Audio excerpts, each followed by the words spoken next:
বিসমিল্লাহির রহমানির রহিম। আমি এখন একটা ব্লেন্ডার জাগে 1 কাপের মতন কাজু বাদাম আর কাঠবাদাম নিলাম। এবার হাফ কাপ নিলাম চিনি,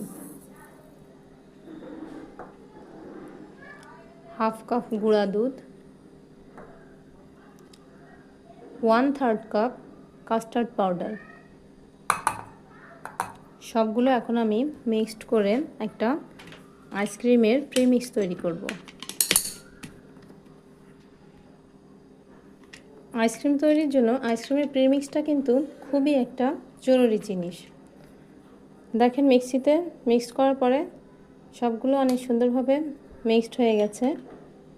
এখন এটাকে আমি একটা এয়ারটাইট বক্সে রেখে দিব।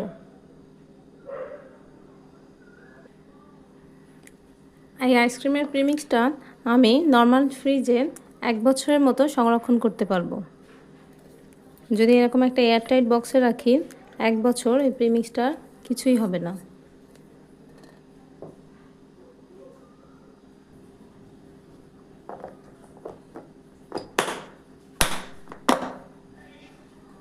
এখন আমি এটাকে ফ্রিজের নর্মাল চেম্বারে রেখে দিব।